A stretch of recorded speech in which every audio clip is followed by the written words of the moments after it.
Este pode ser um exemplo raro de um antigo brinquedo sexual esculpido em madeira e foi encontrado em um forte romano conhecido por uma infinidade de símbolos ligados ao órgão reprodutor masculino.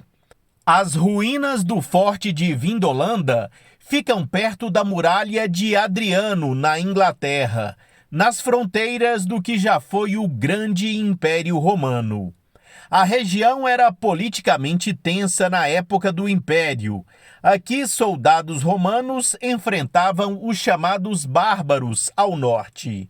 E, curiosamente, os símbolos representando o pênis eram um sinal onipresente de proteção.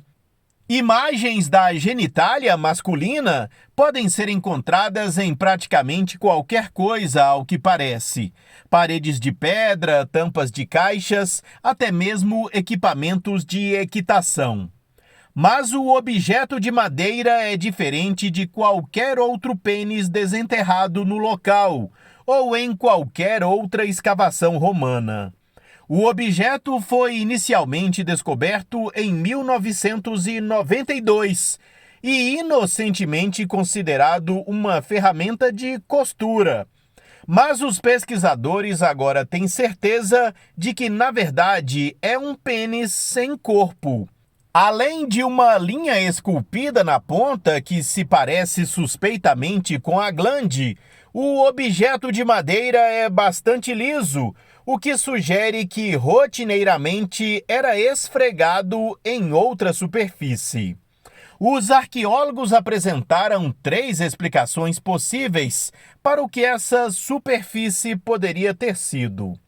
O objeto de 16 centímetros de comprimento poderia ter sido usado como um pilão de moagem, especialmente projetado para infundir alimentos, cosméticos ou remédios com propriedades espirituais. Embora a ferramenta pareça poder esmagar materiais macios, a ausência de manchas ou descoloração na extremidade do objeto significa que não há uma maneira fácil de confirmar essa hipótese específica.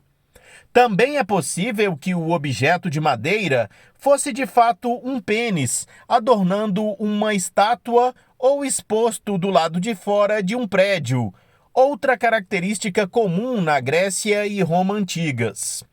As pessoas que passavam podem ter esfregado o pênis para dar sorte. Sem sinais de desgaste externo ou de remoção ou reinserção em um entalhe abrasivo, esse também é um propósito improvável. A terceira e última explicação apresentada pelos pesquisadores é a mais interessante a se considerar.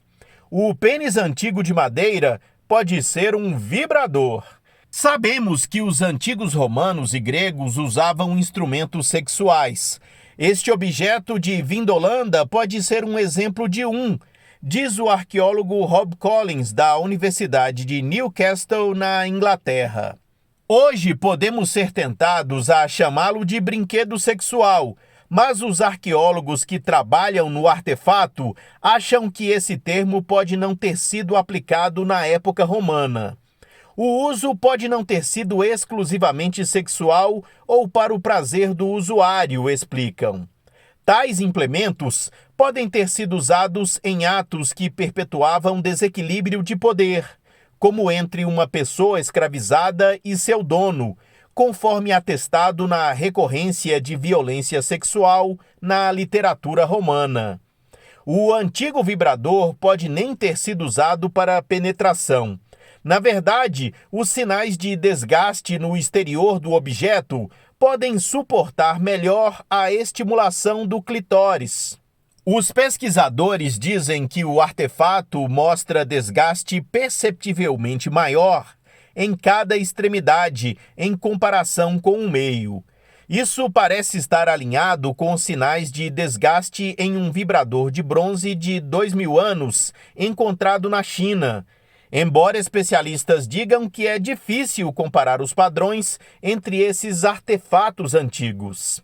Embora o falo de madeira da Roma antiga seja simples na forma, os pesquisadores suspeitam que ele foi criado pela mão de um artista.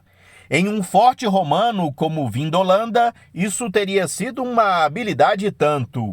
O falo Vindolanda é uma sobrevivência extremamente rara, diz o arqueólogo Rob Sands, da Universidade College Dublin. E se você achou esta prática curiosa, tratando-se de algo de quase 2 milênios, saiba que o objeto que se acredita ser o vibrador mais antigo já encontrado na arqueologia remonta a 28 mil anos e é feito de rocha. É grande a probabilidade de que esses instrumentos sexuais façam parte da história humana, quer os reconheçamos ou não. O estudo foi publicado na revista Antiquity. Este foi o Minuto News, uma pílula sem pudor de divulgar notícias sobre ciências.